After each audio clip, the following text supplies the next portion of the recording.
वादे हैं, वादों का क्या। नमस्कार, मैं हूं आपके साथ अबू हुरैरा और आप देख रहे हैं न्यूज 18 जम्मू कश्मीर लद्दाख हिमाचल। आज प्राइम डिबेट पे हम बात करेंगे हिमाचल प्रदेश में चुनावी सरगर्मियों की। हिमाचल प्रदेश में अब 10 दिन और बचे हैं, इसी वजह से गहमा गहमी बढ़ गई है और हर तरफ से बात करें तो जितनी भी पार्टियां हैं और खासतौर से बीजेपी और कांग्रेस, क्योंकि सीधा मुकाबला इन्हीं दोनों पार्टियों में है और इन दोनों पार्टियों की तरफ से चुनावी वादे जमकर किए जा रहे हैं। जब जब चुनाव आते हैं, जिस स्टेट में चुनाव होते हैं, वहां पर इसी तरह के चुनावी वादे किए जाते हैं। अब इन चुनावी वादों पर भरोसा कैसे किया जाए, या क्या ये चुनावी वादे जो हैं ये किसी कैंडिडेट या किसी पार्टी के लिए कितने सूदमंद साबित होंगे, इसी पर आज हम चर्चा करेंगे।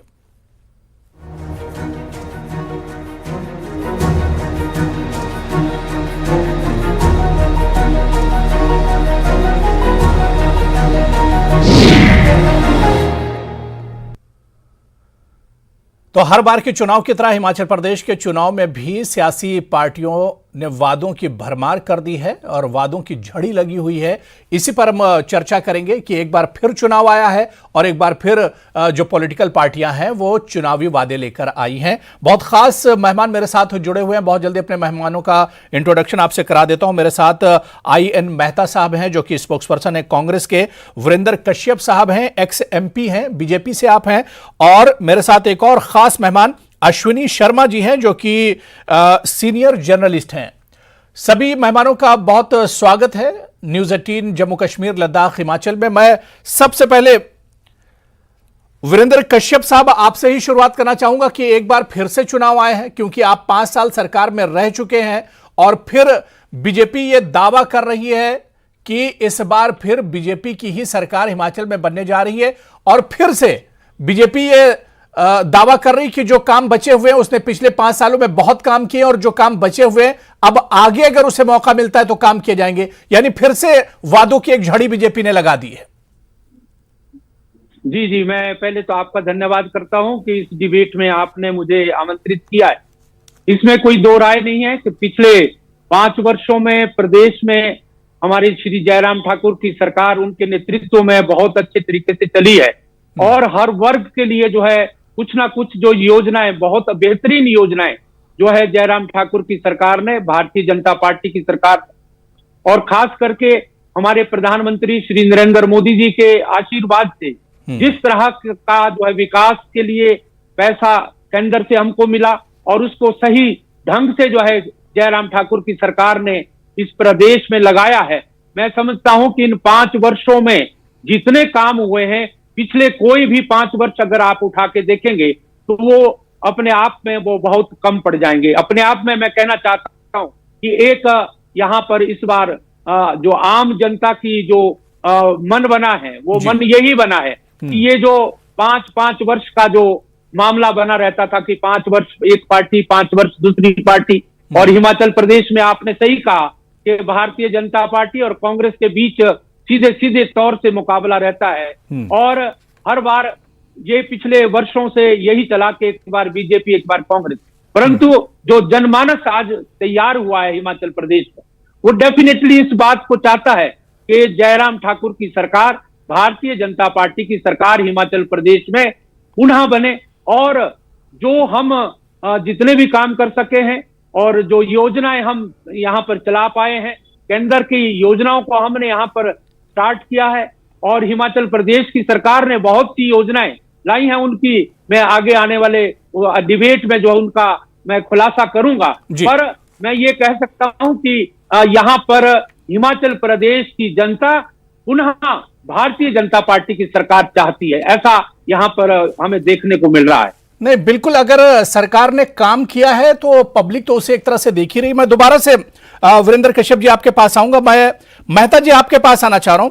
सर, प्रियंका गांधी की रैली थी और उन्होंने कई बड़े वादे किए हैं। कांग्रेस लगातार वादे कर रही है और यह कह रही है कि अगर सत्ता में आती है, सरकार में आती है, तो कई बड़े काम किए जाएंगे जिसमें OPS है और इसके अलावा सरकारी नौकरियां और बहुत से वादे कांग्रेस की तरफ से किए जा रहे हैं।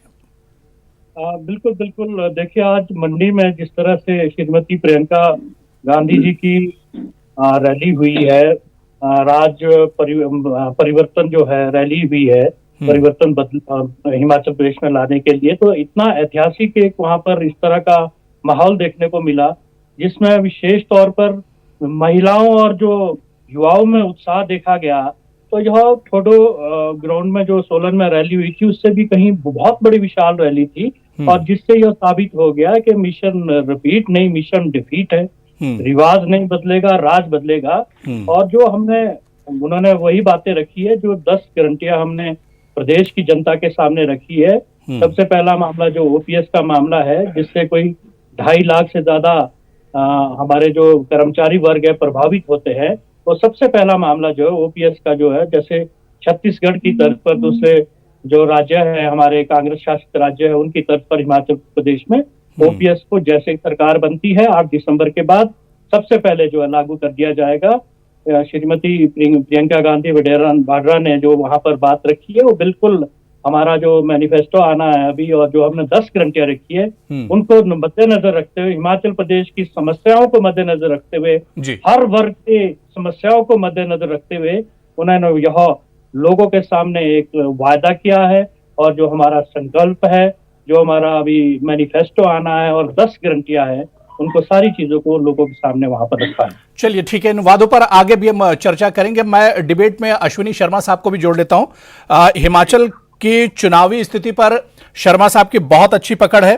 सर, जब जब चुनाव आते हैं वादे किए जाते हैं, और वो वादे कितने पूरे होते हैं वो हम लोग बहुत अच्छी तरह से जानते हैं। इस बार फिर हिमाचल की चुनावी जो सरगर्मियां, उसमें आप देखिए कोई ऐसी रैली नहीं या कोई ऐसा बड़ा लीडर नहीं है जो वादे न कर रहा हो कि सरकार आएगी तो ये करेंगे, सत्ता आएगी तो वो करेंगे। वादे फिर से किए जा रहे हैं। अश्विनी शर्मा जी। ये देखिए, ये हिमाचल प्रदेश का जो इलेक्शन है इस बार बहुत भिन्न है पहले के मुकाबले में जी। एक पहले मैं बता दूं, इसमें जो ट्रेडिशनल राइवल्स थे, प्रतिद्वंदी थे, जो स्टालवर्ड्स थे हिमाचल के, वो इस इलेक्शन में नहीं है, जिसमें वीरभद्र सिंह जी स्वर्गीय और प्रेम कुमार धूमल जी, जिसकी सत्ता परिवर्तन एक के बाद दूसरा, और उसके पहले शांता जी थे। इस बार आम आदमी पार्टी भी अपना यहाँ पे टेस्ट कर रही है कि कितना वो काम कर सकते। तो उसका कारण ये है कि पंजाब में उन्होंने गवर्नमेंट बनाई। सबसे पहले आम आदमी पार्टी ने कुछ गारंटियां अनाउंस कर दी, जिसमें फ्री पावर और कई सारे और वायदे, मैं उनको डिटेल में नहीं लूँ क्योंकि मेरा वो एजेंडा नहीं है। उसके बाद कांग्रेस ने भी 10 गारंटियां अपनी लोगों के सामने रखी हैं। जी। बीजेपी जो है इस समय डिपेंड कर रही है डबल इंजन, जो इनका स्लोगन है, और इनका है कि हम रिवाज बदलेंगे।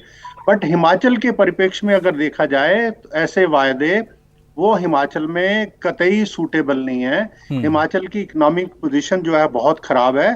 72,000 करोड़ रुपए का डेट है इस समय हिमाचल प्रदेश में, रिसोर्सेज है नहीं है। हमारे पास कुल मिला के हाइड्रो पावर सेक्टर है, टूरिज्म है, जहाँ एक्साइज से हमें जो रेवेन्यू आता है, लेकिन बहुत कम। अगर आप बजट को देखेंगे तो हमारा बजट बहुत कम है। कांग्रेस ने जो पर्टिकुलरली एक प्रॉमिस की बात करता हूँ, ओपीएस तो चलो बहुत डिबेटेबल है, सारी स्टेट्स में ये मुद्दा उछल रहा है जी। महिलाओं को 1500 रुपया 18 वर्ष से लेके 60 वर्ष तक, इसकी किसी ने अभी अंदाजा नहीं लगाया कि इसकी लाइबिलिटी कितनी होएगी। मुझे कोई बता रहा था पता नहीं 50,000 या 60,000 करोड़ रुपए तक पर एनम इतनी लाइबिलिटी होने वाली है इसकी, और मुझे नहीं लगता ये वायदा कहीं पूरा होने वाला है। बहुत बड़ी लाइबिलिटी है। और इसके साथ साथ अगर वो लोन की बात कर रहे हैं, युवाओं को कर्जे देने की बात कर रहे हैं, मुझे नहीं लगता पैसा कहां से आएगा। ये बहुत लंबी लंबी जो प्रॉमिस हैं हिमाचल के कंटेक्स्ट में, ये उचित नहीं है। मुझे लगता है कि पार्टियों को एक सोशल सिक्योरिटी के लिए जो अलाउंसेस दिए जाते हैं, या महिलाओं को, या हैंडीकैप्ड को, या एक यहाँ पे स्कीम है जिनके कोई एक क्रॉनिक पेशेंट्स हैं उनको अटेंड करने के लिए, कुछ सेक्शंस में बच्चियों की शादी के लिए पैसा, ऐसे सोशल सिक्योरिटी इनिशिएटिव्स तो बहुत अच्छे हैं, बट वोट के लिए पैसे देना ये बहुत गलत बात है। मुझे लगता है कहीं ना कहीं रोकना चाहिए, और इलेक्शन कमीशन भी जो गाइडलाइंस है उनके मुताबिक मुझे लगता है कि उनको कोई ना कोई इस पे इंटरवेंशन करनी चाहिए। नहीं, बिल्कुल। पिछले दिनों हमने देखा था कि सुप्रीम कोर्ट ने भी इस पर सख्ती की थी। जो रेवड़ियां बांटी जाती हैं जब चुनाव आते हैं और जो ऐलान किए जाते हैं, तो इस पर भी एक तरह से सख्ती सुप्रीम कोर्ट से भी हुई थी। मैं आईएन मेहता साहब आपके पास आना चाहूंगा। मेहता जी, प्रियंका वाड्रा बड़े बड़े वादे कर रही हैं। जो बातें यहां पर अश्विनी शर्मा जी ने बहुत डिटेल्स में तमाम चीजें रखी हैं। सब बीजेपी कह रही है कि भाई आपकी कांग्रेस की जहां जहां सरकार है, चाहे राजस्थान की बात करें या छत्तीसगढ़ की हम बात कर लें, तो वहां पर तो कांग्रेस उन गारंटियों पर पूरे तरह से काम नहीं कर रही है। वहां पर तो कांग्रेस ये तमाम वादे नहीं कर रही है जहां पर पहले से उसकी सरकारें हैं। देखिए वहां पर तो इस चीज को लागू कर दिया गया है। भारतीय जनता पार्टी की तो फितरत है कि भी ये जो लोगों के सामने झूठे जुमले देने वाली बात करती है या लोगों को उकसाने वाली बात करती है। वहां तो ये स्कीम जो है ऑलरेडी वहां पर इम्प्लीमेंट कर दिया गया है।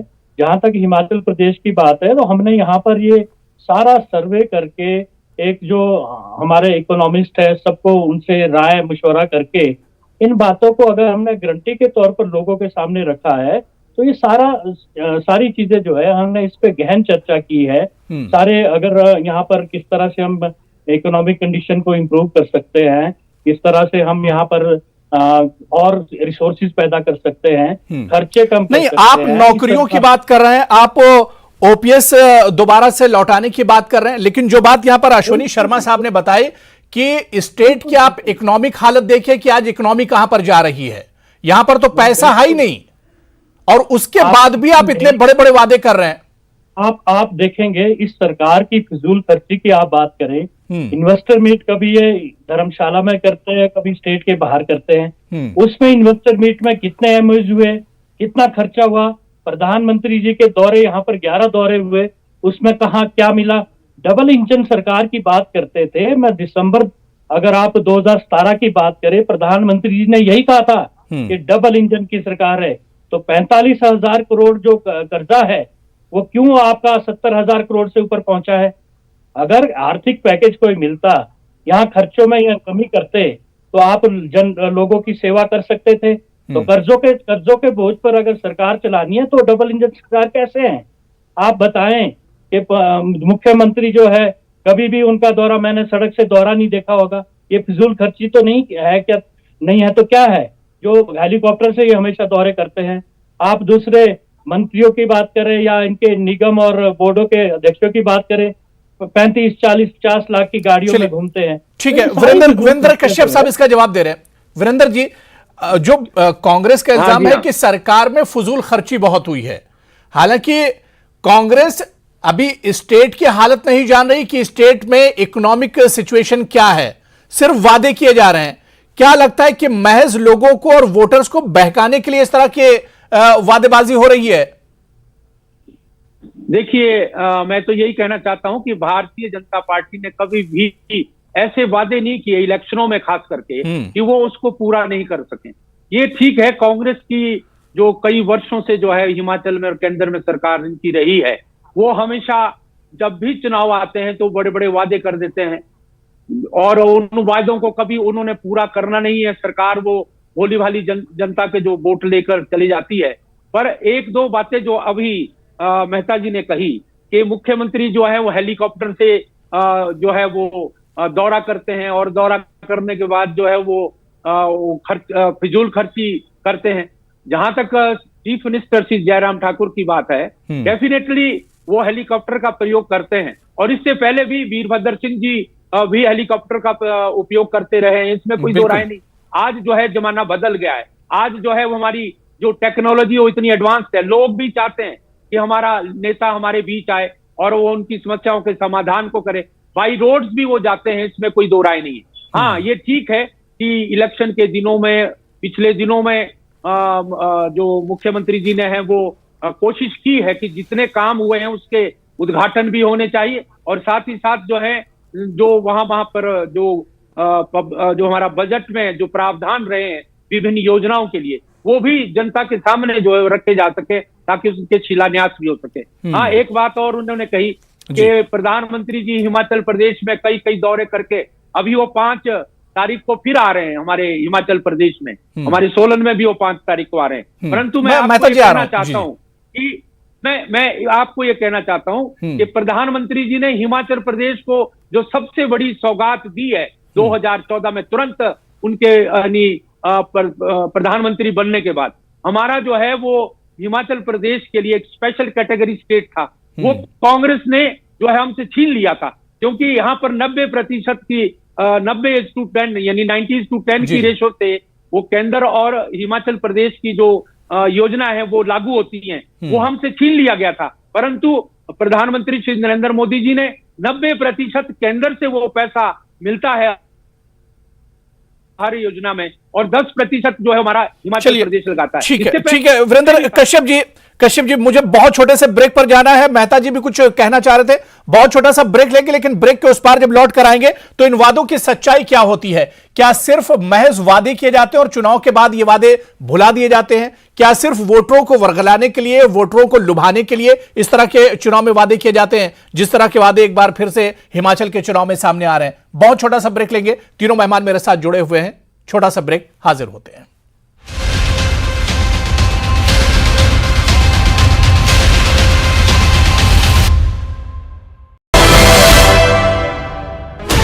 Sixteen channels, 15 languages, 26 states, 1200 plus reporters, 67 plus crore viewers. India's largest news network, News 18 Network.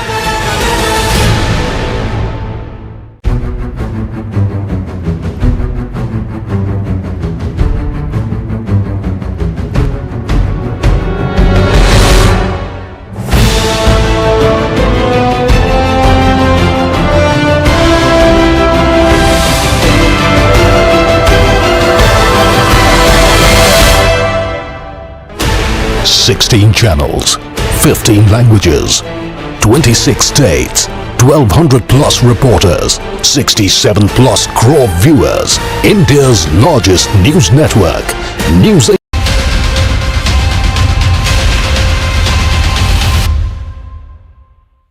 तो आप देख रहे हैं प्राइम डिबेट में आज हम चर्चा कर रहे हैं हिमाचल प्रदेश चुनाव में वादों की झड़ी की। तमाम सियासी पार्टियों की तरफ से बड़े बड़े वादे किए जा रहे हैं हिमाचल चुनाव में लेकर। इसी को लेकर मेरे साथ पहले से ही तीन खास मेहमान जुड़े हुए हैं। मैं ब्रेक के बाद मेहता साहब आपके पास आना चाहूंगा, कुछ आप कहना चाह रहे थे, जो बात वीरेंद्र कश्यप साहब कह रहे थे उस पर आप कुछ रिएक्शन देना चाह रहे थे। बड़े वरिष्ठ नेता है भारतीय जनता पार्टी के, मैं उनका बहुत सम्मान करता हूँ, लेकिन मैं एक चीज जानना चाहता हूं आपके माध्यम से और कश्यप साहब से कि भी अगर 10 अक्टूबर 2022 से पहले की बात करें, मैं पहले भी इस पे आपसे चर्चा कर रहा था कि उससे पहले प्रधानमंत्री नरेंद्र मोदी जी के हिमाचल में दौरे हुए, हम उनका बड़ा सम्मान करते हैं, स्वागत करते हैं। ये जो उद्घाटन और शिलान्यास है, ये सिर्फ जो है अक्टूबर के महीने में क्यों? 13 तारीख को 12-13 तारीख को वो वहां ऊना आते हैं, बल्क ड्रग पार्क का वो उद्घाटन करते हैं वहां पर। 14 तारीख को यहाँ पर जो इलेक्शन कोड ऑफ कंडक्ट लग जाता है। तो ये सारी चीजें जो है हिमाचल प्रदेश की जनता जानती है कि अगर आपने कुछ देना होता हिमाचल प्रदेश को, जैसे आप दिसंबर 2017 में आए थे, यहाँ वायदे कर गए थे प्रदेश की जनता से, तो 45,000 करोड़ से ये 70,000 करोड़ पे क्यों गया कर्जा हिमाचल प्रदेश का? अगर हिमाचल प्रदेश को कुछ मिला होता, स्पेशल पैकेज मिला होता, तो ये कर्जा क्यों बढ़ गया है? ये सारी चीजें जो है 55,70,000 जो वोटर है हिमाचल प्रदेश का, यह जानते हैं कि ये सब जुमलेबाजी जो है चुनाव के वक्त क्यों होती है। आप अगर इनका दृष्टि पत्र उठा के देखेंगे, नहीं तो यही जुमलेबाजी तो कांग्रेस भी कर रही है। दृष्टि पत्र तो तैयार ही नहीं है। आयन मेहता जी, मेहता साहब अगर बीजेपी वादा करे तो जुमलाबाजी, कांग्रेस करे तो उसे क्या कहेंगे? भाई हम सरकार में आएंगे, हम करके दिखाएंगे। आएंगे तो भी है ना, आप तो आ नहीं रहे, तो हमने लोगों के सामने रखी है। अभी तो 12 तारीख को मतदान होना है, 8 दिसंबर को हमारे रिजल्ट आना है, तो उसके बाद आप देखिए प्रदेश में इतनी बड़े पार्टी की सरकार बनेगी, क्या करती है। श्रीमती प्रियंका जी जो है वो मंडी में आकर इतनी बड़ी बात। ठीक है, मैं अश्विनी शर्मा साहब से जरा इन वादों के बारे में भी समझ लेता हूं। अश्विनी शर्मा जी, सर जब चुनाव आते हैं, जिन वादों की हम बात कर रहे हैं, तो क्या महज जो ये वादे किए जाते हैं सिर्फ इस वजह से ताकि जो वोटर्स हैं उन्हें लुभाया जा सके? क्योंकि चुनाव होने के बाद तो वादे पूरे नहीं होते हैं। कांग्रेस यहां पर वादा कर रही है ओपीएस का और नौकरियों को लेकर, लेकिन वही कांग्रेस अगर राजस्थान में चले जाइए, छत्तीसगढ़ में चले जाइए, तो वहां पर उसके पास ये वादे नजर नहीं आते हैं। देखिए, मैं एक चीज बताना चाहता हूं। मैं काफी सालों से सरकारों का आना जाना देख रहा हूं। ये सही बात है कि जब इलेक्शन आती है तो जो रूलिंग पार्टी है काफी सारे उद्घाटन, नई घोषणाएं करना शुरू कर देती है। वो कांग्रेस ने भी किया था और बीजेपी भी उसी लाइन पे चल रही है। उसके पहले बीजेपी ने भी किए थे और उसके पहले कांग्रेस ने भी किए। हर इलेक्शन में हम देख रहे हैं काफी सारे वायदे पूरे नहीं किए जाते। जैसे अभी भी कांग्रेस कह रही है कि बीजेपी ने अपने वायदे पूरे नहीं किए। कांग्रेस ने एक वायदा किया था पिछली जब सरकार आई थी तो कि हम अनएम्प्लॉयमेंट अलाउंस देंगे यूथ्स को, जो कि लास्ट ईयर जब 1 साल रह गया था उसके बाद एक जीएस बाली मिनिस्टर होते थे स्वर्गीय सॉरी, उन्होंने जब प्रोटेस्ट किया तो उसके बाद कोई फैसला किया गया है। ओपीएस की बात बताऊं, जेन्युइन डिमांड है एम्प्लॉइज की, मुझे लगता है कोई रास्ता इसका निकलना चाहिए। बट कुछ वायदे ऐसे किए जा रहे हैं कि सिर्फ वायदों के लिए किए जा रहे हैं, जिससे स्टेट की इकोनॉमी पे इसका असर पड़ेगा। और सारी पार्टीज जब इलेक्शन में जाते हैं ये बोलते हैं कि हम स्टेट की इकोनॉमिक पोजीशन, आर्थिक स्थिति को मजबूत करेंगे, फजूल खर्ची रोकेंगे, नए रिसोर्सेज जनरेट करेंगे। बट हिमाचल का जो रिसोर्स बेस है वो ही बहुत कम है और आपको सेंटर पे ही डिपेंड करना पड़ेगा रिसोर्सेज के लिए। तो अपनी फजूल खर्ची हमने देखा, वीरभद्र सिंह जी की सरकार थी तब भी बहुत ज्यादा हुई, अभी भी बहुत ज्यादा हुई है और आगे वाली सरकार फजूल खर्ची नहीं करेगी, अपना साइज कम रखेगी गवर्नमेंट का, ये कोई मानने वाली बात नहीं है। सभी सरकारें उसी डाल पे चलती हैं। सभी सरकारें जब आती हैं थोड़ी देर के बाद नई गाड़ियां, बड़े बड़े लग्जरी व्हीकल खरीदे जाते हैं, चेयरमैन वाइस चेयरमैनों की अपॉइंटमेंट्स हो जाती हैं, उसी लाइन पे चल पड़ता है, कोई अपने प्रॉमिस पूरे नहीं करते। बिल्कुल, यानी वादों के पीछे लुभाने की राजनीति ज्यादा होती है और ये वादे बाद में फिर चुनाव जाने के बाद एक तरह से वादे भी भुला दिए जाते हैं। मैं मेहता साहब आपके पास आना चाहूंगा। आप भी सुन रहे थे कि अश्विनी शर्मा जी ने एक बड़ी अच्छी बात कही कि स्टेट के पास रिसोर्सेज बहुत कम है, इकोनॉमी की हालत खराब है और ये रिसोर्सेज या इकोनॉमी की हालत जब ही सही होगी जब सेंटर में आपकी सरकार होगी। तो सेंटर में तो आप है नहीं, लेकिन वादे बड़े बड़े कर रहे हैं। यही बात तो हम भारतीय जनता पार्टी से पूछना चाह रहे हैं। इन्होंने भी यही बात करी थी कि डबल इंजन की सरकार है, अगर हिमाचल प्रदेश में विकास होगा तो वही जो राज्य में सरकार हो, केंद्र में सरकार हो, तभी जो है हिमाचल प्रदेश में विकास होगा। तो विकास गया कहां दिख रहा है वो विकास? आप बात करें पिछले 5 वर्षों की इनके कार्यकाल की बात करें, चलो भ्रष्टाचार के हमने सारा जो अपने अभी उसमें सारी बातें हमने लिखी है, मैनिफेस्टो में भी आएगी सारी बातें हैं। हर चीज से लेकर आप बताएं, कर्मचारी वर्ग क्यों कुछ नहीं कर पाए, कर्मचारी वर्ग को क्यों वो हमेशा जो है हड़ताल करते गए। चार्जशीट की बात कर रहा था मैं पहले, जो चार्जशीट हमने बनाई है उसमें सारी बातें हमने लिखी है। या दूसरा किसान बागवान की बात करें, उनको नहीं खुश कर पाए, वो क्यों हड़ताल करते रहे। पूरे 5 वर्ष में जो है यहाँ हड़तालों का कार्यक्रम चलता रहा। यह प्रदेश जो है इतना शिक्षित राज्य है, अगर भारत सरकार की बात करें, देश की बात करें तो दूसरा शिक्षित राज्य आता है। तो यहाँ पर क्यों ये लोगों की समस्याओं को सुलझाने में विफल रहे? नहीं मेहता जी, एक चीज मेरे समझ में नहीं आ रही। कांग्रेस एक तरफ बड़े बड़े दावे और वादे भी कर रही है, लेकिन कांग्रेस ये भी कह रही है कि राज बदला जाएगा। जो रिवाज है वो रिवाज बदलने वाला नहीं है। जब रिवाज यहां पर है फिर कांग्रेस इतना घबराई हुई क्यों है? हम नहीं कहते कौन घबराया हुआ है। आप देखिए, जो बाई इलेक्शन हुआ तो बाई इलेक्शन का रिजल्ट आपके सामने है। That was like semifinal. आपको इतनी बुरी तरह से हार का सामना क्यों करना पड़ा? एक भी प्रत्याशी की आपकी जमानत जब्त होती है, मंडी लोकसभा सीट को हम 1,40,000 से कवर करके जीत लेते हैं। तो भाई मैं जनमत की बात कर रहा हूं, आप लोगों का फैसला देखिए ना, लोग चाहते क्या है प्रदेश। चलिए ठीक है, मैं कश्यप साहब आपका कमेंट। हाँ, अब मैं यही कहना चाहता हूं कि जहां तक ये अपने मेहता जी मेरे छोटे भाई समान है, हमारा बहुत अच्छा आपस में प्यार भाव है। पर मेहता जी को मैं ये बताना चाहता हूं कि अगर मोदी जी यहाँ पर आते हैं तो वो ये जो 1200 करोड़ रुपए का जो बल्क ड्रग पार्क है वो ऐसे नहीं दिया जाता है। वो इसलिए कि कल के लिए इससे जो है हजारों बच्चों को जो है वो एम्प्लॉयमेंट जनरेट होगी, एक बात है। दूसरी जो है मेडिकल डिवाइस पार्क यहाँ पर 350 करोड़ रुपए से जो है वो मोदी जी ने हमको दिया है, वो उसमें भी हजारों बच्चों को जो है रोजगार मिलेगा। ऐसे ही मैं कहना चाहता हूं कि यहाँ पर 3 मेडिकल कॉलेज हमारे को जो है छोटी सी स्टेट में दिए, एम्स हमको दिया है, अभी बिलासपुर में उसका उद्घाटन हुआ है। एम्स एक छोटे से, यानी जहां पर हम 70 लाख के जो आबादी वाला जो है वो स्टेट है, वहां पर हमको एक एम्स मिलता है। और यही नहीं, IIM हमको सिरमौर में एक IIM मिलता है, और भी इतनी बड़ी बड़ी इंस्टीट्यूशंस मिलती हैं। तो वो ऐसे नहीं मिलती हैं, वो केंद्र के सहयोग से ही हम उसको प्राप्त कर सकते हैं। हाँ, मेहता जी जरूर बोल रहे हैं कि हम नहीं घबरा रहे हैं, घबराने की बात कोई नहीं है, क्योंकि आने वाले समय में जनता ने तय किया हुआ है कि भाई ये तो रिवाज भी बदलेगा, और यहाँ की जनता जो है वो भारतीय जनता पार्टी को पुनः हमने तय चलिए, मैं अश्विनी शर्मा जी एक बहुत मुख्तसर में सर आपसे एक कमेंट। एक तरफ 5 साल का काम है और दूसरी तरफ वादे गिनाए जा रहे हैं, बड़े बड़े वादे किए जा रहे हैं, मतलब 5 साल का काम वर्सेस वादे।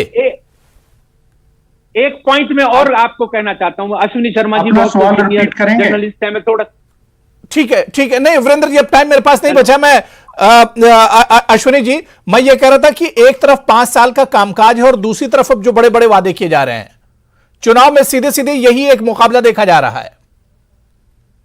देखिए, 2-3 मुद्दे बहुत इंपॉर्टेंट है। एक तो इन्फ्लेशन वाला मुद्दा इलेक्शन में बहुत प्रभावित करेगा, और उसके साथ साथ एम्प्लॉयमेंट का जो इशू है वो इफेक्ट करने वाला है। और जैसे आज कांग्रेस की नेता प्रियंका गांधी जी ने कहा कि इतनी पोस्टें खाली हैं, सरकार में भरी जाएंगी, मुझे नहीं लगता कि इतना स्कोप है सरकार में और भर्तियां करने का। हमें सरकार से बाहर जॉब की तलाश करनी होगी, जिसमें मैं ये मानता हूं कि बल्क ड्रग पार्क जो है एक अच्छी शुरुआत है। इसके पहले हमें इंडस्ट्रियल पैकेज मिला था, उसमें बहुत ज्यादा लोगों को एम्प्लॉयमेंट मिली, हमारी इकोनॉमी बूस्ट हुई है। बल्क ड्रग पार्क और डिवाइस पार्क जो है, इसमें जॉब के काफी सारे रिसोर्सेज बनेंगे। गवर्नमेंट सेक्टर में कितना भी स्पेंड करेंगे इतना स्कोप नहीं है। ये भी बात सच है कि पिछली जो सरकार ने, अभी की सरकार ने जो रिक्रूटमेंट करी है उसमें ट्रांसपेरेंसी नहीं थी, घपले हुए हैं, ये भी फैक्ट है। बट हमें युवाओं के लिए आगे क्या करना, मुझे लगता है कि कांग्रेस को एक अच्छा रोड मैप आगे डालना होगा। ये गवर्नमेंट में जॉब देंगे, इतने करेंगे, मुझे नहीं लगता। बिल्कुल जाहिर सी बात है कि हर बार के चुनाव की तरह हिमाचल के चुनाव में भी वादों की झड़ी लगी हुई है, लेकिन ये पब्लिक है, वोटर है, ये सब कुछ जानते हैं कि ये वादे हैं और वादों का आखिर क्या। अब ये देखना बहुत अहम होगा कि इन वादों पर या 5 साल का जो काम किया गया है किसकी तरफ वोटर्स का और पब्लिक का झुकाव होगा, यह देखना बहुत अहम होगा। बहुत बहुत शुक्रिया IN मेहता जी मेरे साथ जुड़ने के लिए, अश्विनी शर्मा जी और वीरेंद्र कश्यप साहब, सभी का बहुत बहुत शुक्रिया।